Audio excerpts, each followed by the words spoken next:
유대인의 교육 방법을 보면 유대인들은 자신의 자녀들에게 구약 성경의 말씀을 반복해서 들려준다고 합니다. 예를 들면 아브라함이나 모세, 다윗, 다니엘과 같은 인물들의 이야기들을 몇 번이 아니라 몇십 번이 아니라 몇백 번 반복해서 듣게 한다는 것입니다. 그 이유는 옛날의 아브라함, 옛날의 모세, 옛날의 다윗, 옛날의 다니엘이 아니라 반복해서 들음을 통해서 자신의 이야기로 받아들이게 되고, 그리고 자신에게도 하나님이 이렇게 역사하실 것을 기대하며 확신하게 만드는 훈련이라고 합니다. 때문에 나그네 인생 중에 우리가 살다 보면 인생길에 홍해라는 길을 만나게 되기도 하고, 혹은 골리앗을 만나게 되기도 하고, 때로는 사자굴에 던져지는 그런 역경을 당하는 상황을 만나게 되는데요, 하나님의 말씀을 붙잡고 반복해서 이걸 듣고 옛날 이야기가 아닌 자신의 이야기로 받아들인 사람들은 하나님을 붙잡고 이 역경의 장애물을 이기게 된다고 합니다. 할렐루야. 그렇습니다. 구약 성경의 말씀을 반복해서 듣게 하는 훈련은 단순히 옛날 이야기가 아니라 현실에 나의 삶에 어떻게 적용할 것인가에 대한 의구심을 계속 갖고 그 가운데 믿음을 키우면서 현실의 도전과 장애물을 이기게 된다는 교훈입니다. 사랑하는 여러분, 아일랜드의 시인이었던 예이츠는 이런 말을 했습니다. 교육이란 통에 어떤 그릇에 무엇을 가득 채우는 것이 아니라 가슴에 불을 붙이는 것이다 라고 교훈했습니다.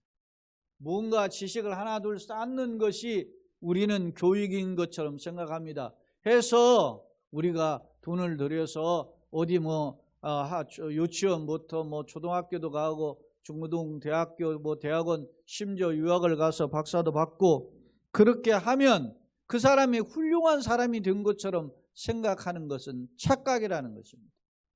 그것은 지식을 쌓는 일이지 참된 교육은 그의 가슴에 불을 붙이는 것입니다. 어떤 사람이 민주주의, 공화주의라는 말을 설명하는 글을 제가 한번 읽어본 적이 있습니다. 그분은 이런 이야기를 하더라고요. 공화주의와 민주주의가 차이가 뭐냐? 민주주의는 그 개개인의 주권을 더 강조한 것이고, 공화주의는 공동체 전체의 어떤 이익을 더 강조한 것이다. 이렇게 소개도 했더라고요. 근데 어떤 문자적인 그런 어떤 문맥의 표현이라고 생각이 되지만 한편으로는 이해가 되는 표현이기도 했어요. 사랑하는 여러분, 나는 어떤 방향성, 어떤 단어 하나를 사용함에 있어서 어떤 고민을 하고 접근하십니까? 예이츠가 말한 교육이란 어떤 그릇에 지식을 쌓는 것이 아니라 그 사람의 가슴에 불을 붙이는 것이라고 했다면 그것은 이 유대인의 교육 방법하고 일맥상통함을 엿볼 수 있습니다. 사실 우리는 매 주일뿐 아니라 또 따로 성경 공부 시간을 통해서 그동안 수십 년 동안 성경의 수많은 이야기들을 접했습니다. 그 가운데는 기적의 말씀도 있고 놀라운 하나님의 역사를 소개한 내용도 있었습니다. 문제는 이런 기적의 말씀들이 과연 성경의 기록이 나와 어떤 관계를 가지고 있느냐, 이 성경 말씀이 나에게는 어떻게 적용되느냐라고 하는 것입니다. 혹자는 교회를 출석합니다.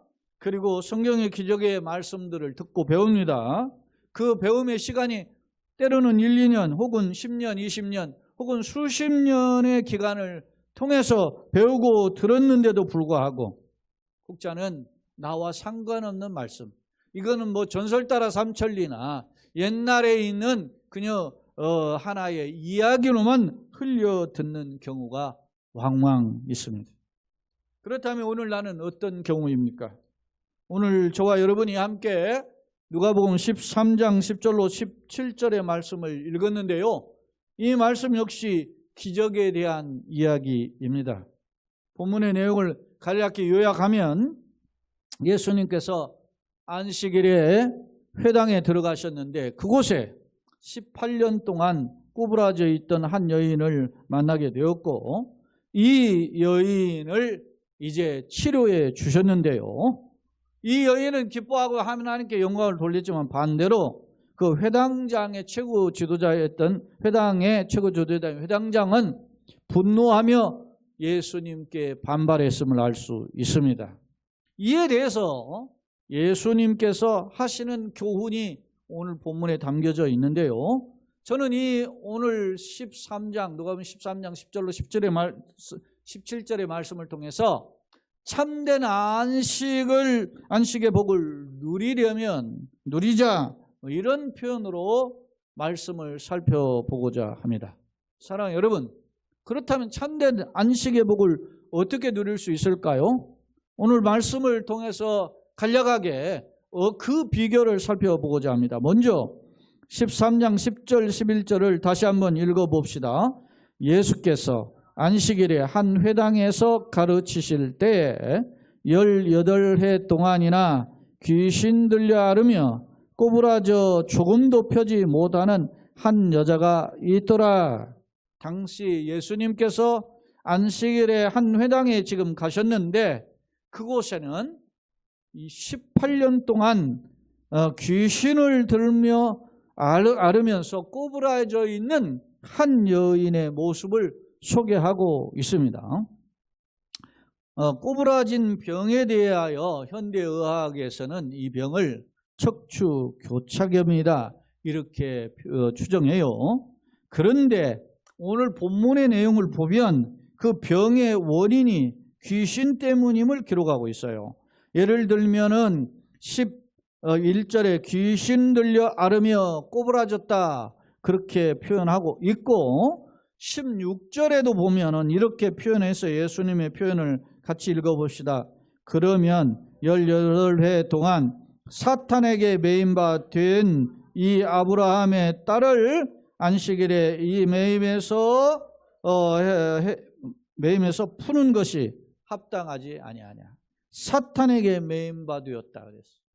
그러니까 귀신 들려 앓는다, 사탄에게 매임바 되었다 같은 의미죠.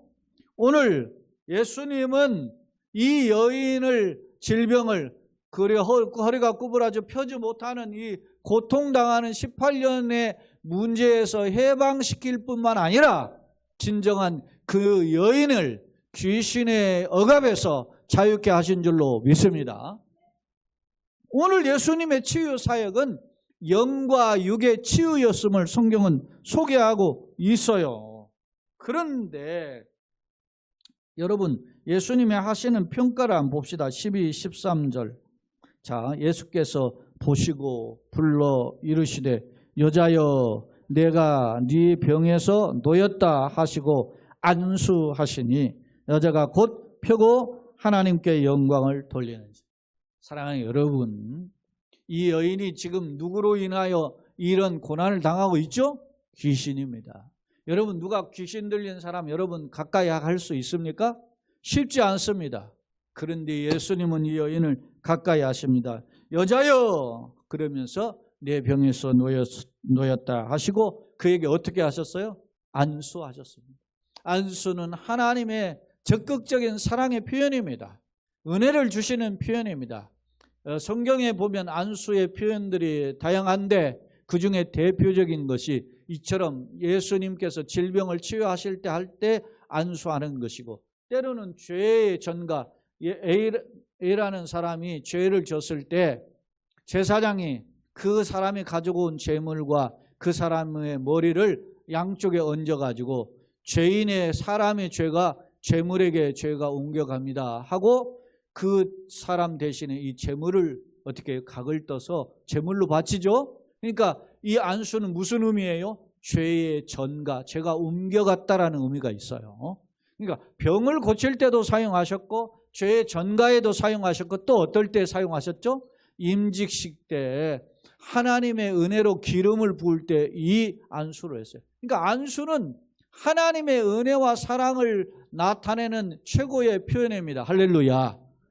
그래서 예수님이 다가간 거죠. 사람들은 꺼려합니다. 18년 동안 가정 속에서도 그를 멀리했습니다. 그러나 예수님은 오히려 그 여인을 다가갔습니다. 그리고 붙잡아 주셨습니다. 안수해 주셨습니다. 할렐루야. 오늘 우리가 그 예수님을 만나기를 예수님의 이름으로 축원합니다. 주목할 점은 그런데 이 여인이 안수하자 여자가 곧 펴고 그리고 어떻게 했습니까? 반응이 있습니다. 하나님께 어떻게 해요? 곧 하나님 펴고 하나님께 영광을 돌리니라. 믿습니까? 은혜를 받으면 하나님께 영광을 돌리게 되는 줄로 믿습니다. 문제는 은혜의 역사가 나타났는데 그에 따른 반응입니다. 오늘 보세요. 13장 14절 같이 읽어봅시다. 회당장이 예수께서 안식일에 병 고치는 것을 본내어 무리에게 이르되 일할 날이 엿새가 있으니 그 동안에 와서 고침을 받을 것이요 안식일에는 하지 말 것이니라 하거늘 이라고 예수님을 향하여 노골적인 분냄을 표현하고 있습니다. 왜 이렇게 회당장이 그 당시 그 회당의 최고의 어른인 장로가 이런 표현을 했을까요? 당시 율법학자들 특히 서기관들은 랍비들은 안식일을 어떻게 하면 잘 지킬 수 있을까 하면서 그 안식일을 연구하고 그것에 대해서 안식일 규례를 세분화했는데 그 세분화한 규례가 전부 율법을 정리한 613가지 중에 39개나 되었다 그래요. 그러니까 이 39개가 장로의 유전인데 그 안식일에는 일을 하지 말라라는 개념을 강조하고 있어요. 그런데 이 회장장이 분낸 까닭도 바로 이런 규정에 근거해서 안식일에 일하지 말라고 병 고치지 그렇기 때문에 병 고치는 것도 일이니까 하지 말라고 분냈던 것입니다. 그런데 이에 대한 예수님의 반응이 무엇인가요? 오늘 15절에 한번 주목할 필요가 있습니다. 이 회당장이 화를 냈는데 예수님은 이 규례를 어떻게 해석하는지 보세요. 15절 시작. 주께서 대답하여 이르시되 외식하는 자들아 너희가 각각 안식일에 자기의 소나 나귀를 외양간에서 끌어내어 이끌고 가서 물을 먹이지 아니하느냐라고 반문합니다. 너희들이 안식일에 소나 나귀를 외양간에 끌어내가지고 가서 물 먹이잖아. 이것도 일 아니냐? 그런데 안식일 규례에 이 39개 규례 중에 뭐라고 했느냐? 규정에 보면 2000규빗을 벗어나 대신 2000규빗을 벗어나지 말라라고 했어요. 2000규빗은 우리로 따지면 약 한 900m, 1km. 그러니까 소나 양을 데리고 풀을 먹이래 안식일에 1km 범위 넘게 가지는 말아라. 이렇게 안식일 규례를 하고 있어요. 이 말은 무슨 말입니까? 안식일에도 소나 양이나 나귀가 어떻게 해요? 배고프잖아요. 그러니까 먹여줘야 되는 것인데 그렇다고 그 나귀떼 이끌고 어디까지 갑니까? 저 푸른 조장까지 가면은 그건 일하는 것이니까 거기까지는 가지 말고 2000규빗만 가. 이렇게 이야기했다는 거예요. 왜? 안식일 규례 내에도 어떤 나름대로 삶의 형편을 봐주는 규례를 삽입했다는 거예요. 그러면서 예수님은 이야기합니다. 너희들이 소나 나귀도 이렇게 하는데 이 사람이 소나 나귀보다 얼마나 더 소중하냐? 예수님이 이야기합니다. 사람은 하나님의 형상을 따라 창조된 하나님 신형상으로 창조된 최고의 만물의 영장인 줄로 믿습니다. 그래서 오늘 예수님께서 이 사람이 너무 소중하다라고 이야기하고 특히 다시 한번 읽습니다. 16절 그러면 18회 동안 사단에게 매인 바 된 이 아브라함의 딸을 안식일에 이 매임에서 푸는 것이 합당하지 아니하냐. 할렐루야. 세상에서 너네들도 살 때 소나 나귀도 먹을 거 주기 위해서 안식일 나름 규례를 지키는 그 바운더리 안에서 행동하는데 그 하나님의 창조한 최고의 사람을 안식일에서 이 사탄의 메인바에서 자유케 하는 것이 얼마나 큰 축복이냐라고 예수님은 반문하셨던 것입니다. 그렇다면 왜 회당장은 이런 오해와 착각 속에 살았을까요? 10계명에 대해서 제4계명에 안식일을 기억하여 거룩히 지키라는 이 계명을 문자적으로 장로의 유전에만 매여서 진정한 하나님이 제정하신 안식일의 제도의 의미를 망각했던 것입니다. 이해하지 못했던 것입니다. 자기는 장로였습니다. 지도자였습니다. 그럼에도 불구하고 오랜 기간 자기가 그 사람이 얼마나 나이가 먹었는지는 모르지만 그 평생 이 안식일 규례를 착각하며 살았다는 사실. 왜 안식일을 우리에게 주셨나요? 안식일은 아담으로 비롯된 원죄와 우리가 나그네길 어간에 살면서 짓는 자범죄 이 고범죄를 하나님께서 진정한 스스로 해결할 수 없으니까 우리 스스로 해결할 수 없으니까 하나님께서 해결하신 통로를 허락하셨는데 그것이 바로 안식일입니다. 할렐루야. 그래서 안식일을 통해서 하나님께 나와서 내 문제를 내 스스로 해결할 수 없으니 하나님이 나에게 참된 쉼을 허락해 주옵소서 사모했던 것입니다. 그 안식일 규례가 안식년과 희년으로 발전하고 있음을 알 수 있어요.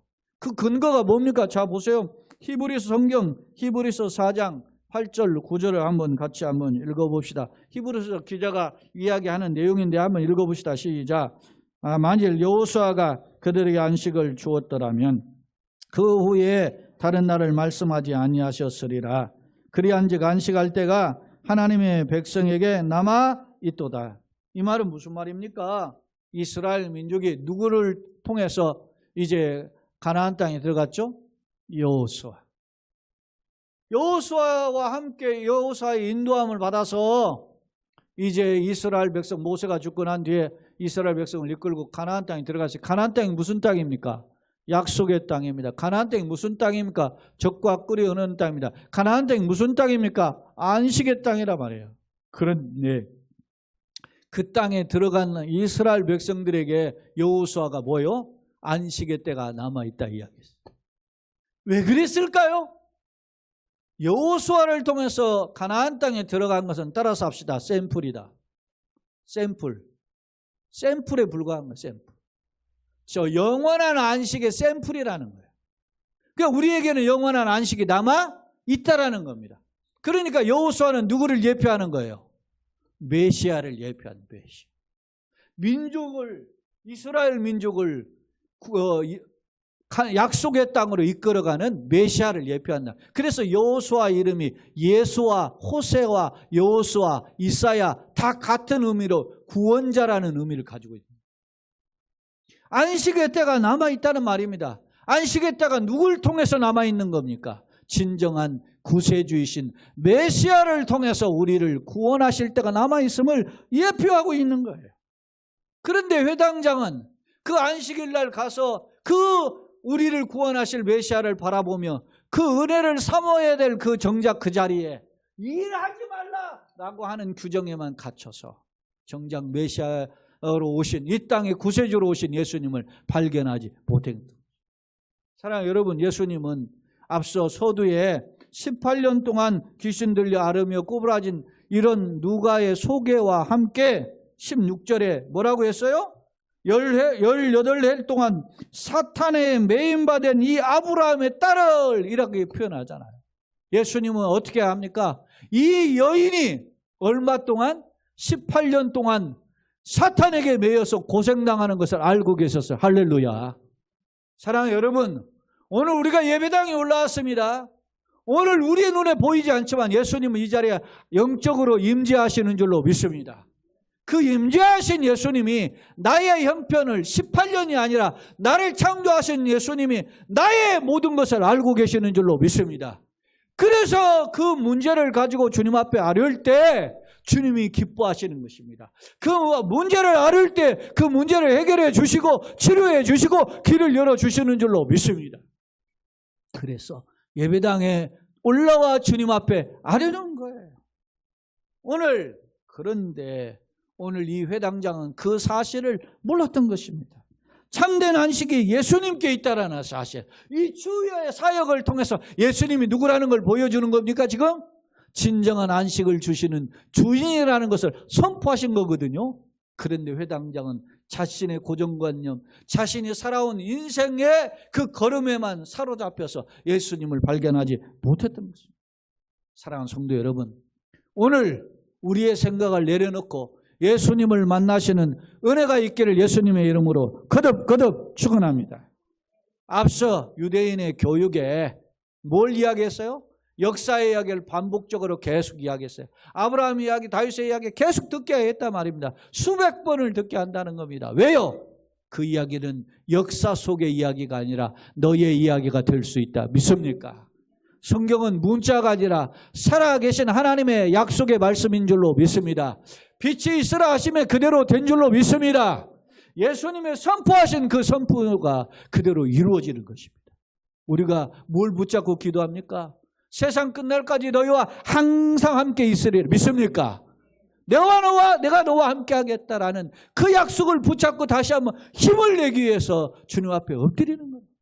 그러니 진정한 영웅, 진정한 믿음의 용사는 따라서 합시다. 하나님의 말씀이 그의 마음에 넘쳐 흐른다. 믿습니까? 그래서 성경을 읽고 성경을 암송하고 성경을 그리고 믿는 거예요. 네? 왜 성경 읽고 쓰고 암송하고 하는 거 이유가 뭡니까? 하나님의 말씀이기 때문에, 하나님의 나에게 약속하신 약속들이기 때문에. 네? 어떤 학자는 성경에 하나님의 축복의 약속 6,000가지라 했어요. 아니, 어떤 학자는 25,000가지라고 이야기해요. 그런데 그것을 여러분 얼마나 알고 계시고 얼마나 그것을 누리고 계십니까? 내가 무지했어. 성경을 몰랐어. 세상에 얼마나 똑소리 나요. 연속국은 안 잊어버려. 그런데 설교는 일주일 지나가면 지난주 본문 잊어버리잖아요. 그것이 우리의 모습이다. 여러분, 이러한 모습을 보면서 한 번쯤 하나님 앞에 죄송하고 하나님 앞에 나의 이런 모습에 대해서 회개해 본 적 있습니까? 오늘 주님의 말씀에 인색하고 게으르고 나태한 내 모습을 내려놓고 주님 앞에 주의 은혜로 다시 한번 채워지길 원합니다 라고 소망하는, 그래서 은혜의 주인공이 되는 저와 여러분들이 되시길 예수님의 이름으로 축원합니다. 아멘. 사랑하는 성도 여러분, 말씀을 정리해 보겠습니다. 그렇다면 오늘 여러분은 무슨 목적으로 예배당에 올라오셨습니까? 거룩한 주일이기 때문에 예수님의 예비하신 참된 안식을 누리기 위해서 올라오셨습니까? 하지만 오늘 또 나를 찾아오신 예수님을 만나고 돌아간다면 그는 매우 불행한 사람입니다. 시간 낭비한 사람이란 말입니다. 안타깝게도 현대의 많은 기독교인들 중에 예배당에 올라옵니다. 그런데 목사님과 눈도장 씻고 저 교우들과 인사하면서 그냥 정도하고 그냥 떠나는 경우가 왕왕 있습니다. 참된 안식의 복을 누리기는커녕 나에게 주시는 소망의 비전을 가지고 한 주간을 힘있게 비전을 묻고 시작하기는커녕 그냥 책임감에 의해 마지못해 올라와 예배 드리고 돌아가는 성도가 많단 말입니다. 자, 오늘 다시 한번 말씀 중에 13장 17절 말씀을 한번 같이 읽어봅시다. 예수께서 이 말씀을 하시매 모든 반대하는 자들은 뭐하고 부끄러워하고 온 무리는 그가 하시는 모든 영광스러운 일을 기뻐하니라. 할렐루야. 오늘 회당장에는 두 부류의 사람들로 나뉘어졌음을 볼 수 있습니다. 예수님의 말씀, 고정관념에 사로잡혀서 예수님의 말씀, 예수님의 그 사역에 대해서 여전히 자기의 마음에 받아들이지 않는 자들은 부끄러워하게 되었고, 반대로 예수님의 말씀을 통해서 그 말씀을 받아들이고 아멘으로 흥분하는 사람들에게는 기쁨과 영광이 된 줄로 믿습니다. 그렇습니다. 예수님은 오늘 이 18년 동안 고난당하는 여인을 찾아오신 것입니다. 이 여인 때문에 이 회당에 오신 줄로 믿습니다. 누구 때문에 왔어요? 이 여인 때문에 오셨던 것처럼 오늘 예수님은 나 때문에 오셨습니다.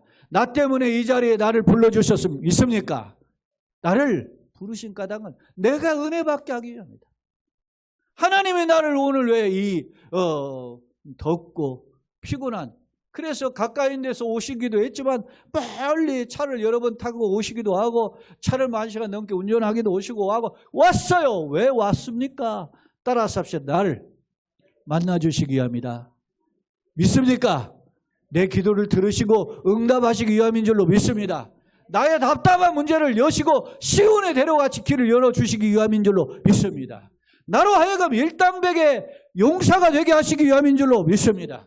이게 바로 참된 안식입니다. 할렐루야. 바라기는 오늘 우리가 이 말씀이, 목사님 지난번에 이 말씀 설교했는데 제가 설교에 살펴보니까 했더라고 이미 2번이나.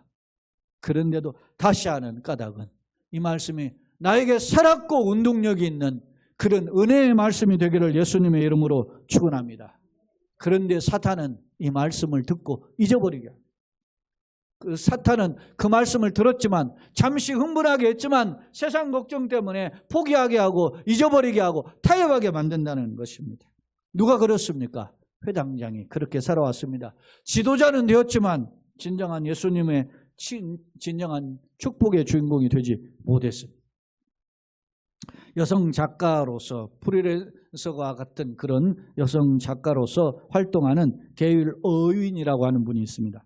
이 여성이 쓴 책 중에 지저스 스타일이라고 하는 책이 있어요. 예수님 스타일이 있단 말입니다. 그 예수님 스타일은 어떤 스타일인가? 현대 교인들의 스타일과 뭐가 다른가를 이분이 글을 썼어요. 근데 그 내용을 보니까 현대 교인들은 형식과 외형적 평가를 좋아한다. 그래서 그 사람이 그런 평가에 따라서 내가 신앙생활 잘하는지 못하는지를 일희일비한다라고 했어요. 현대 교인들은 세상 평가에 익숙하다. 여러분들 그렇지 않습니까? 목회자의 경우들도 상당히 그렇게 많아요. 근데 그것에 안 흔들리려고 하는 것이 굉장히 어려워요. 왜? 그것 때문에 자존심도 상하고 그것 때문에 내가 스트레스도 받는 일이 많아요. 내가 목회자로서 살아보니까. 그런데 그러면 예수님 스타일은 뭐냐? 이 게일 어윤이 말하기를 이렇게 써요. 예수님의 지저스 스타일은 어떤 거냐? 높은 보좌를 버리시고 낮고 낮은 인간의 몸을 입으시고 사셨지만 그는 진정한 자유인이셨다. 할렐루야. 세상 스타일에 일희일비하지 않았다는 겁니다. 예수님은 인자는 머리 둘 곳이 없다. 다시 말하면 어디에서 잘 곳도 없이 사셨던 거예요. 그런데 그러한 스타일에 자신이 구겨진다고 생각하지 않으셨다는 것입니다. 오히려 자신을 십자가에 죽기까지 내어주심을 통해서 세상이 부여하기를 원하셨습니다. 할렐루야. 사랑하는 여러분, 오늘도 예수님은 나로 하여금 부욕케 하시기 위해서 이 자리에 영적으로 함께 하시는 줄로 믿습니다. 세상은 이야기하면 나는 큰 교회 다녀. 나는 우리 교회 어떤 목사님이야. 우리 목사님 박사야. 우리 교회 뭐 어떤 것이야. 인터넷에 보면 우리 교회 유튜브 회원이 얼마야. 이런 것 껍질을 자랑하는 사람들.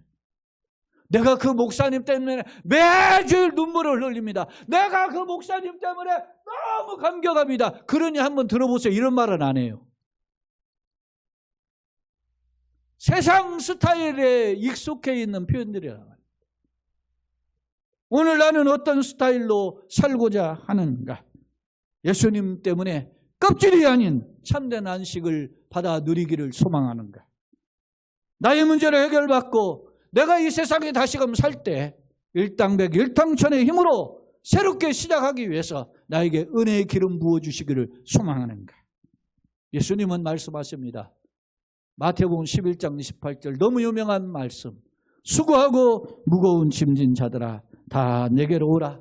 내가 너희를 쉬게 하리라. 할렐루야. 마태복음 21장 28절은 너무나 유명한 말씀 아닙니까? 오늘 이 말씀에 주인공들이 다 되시기를 예수님의 이름으로 축원합니다. 오늘 우리가 주님 앞에 참된 안식을 주시김을 믿고 예배당에 올라왔는데 그것이 일회적인 어떤 감동으로 끝나지 않고 내 마음을 다시금 기경해서 내 마음을 묵은당을 갈아엎고 이제 달려나아가서 주일뿐만 아니라 한 주간에 아니 일평생 동안 예수님과 함께 걸어가는 그런 행복한 성도요 가정이요 교회 되게 하여 주옵소서. 소망하는 우리 모두가 되시고 축복과 간증의 주인공들이 다 되시기를 예수님의 이름으로 거듭거듭 축원합니다. 아멘. 참 좋으신 하나님 우리 아버지 은혜와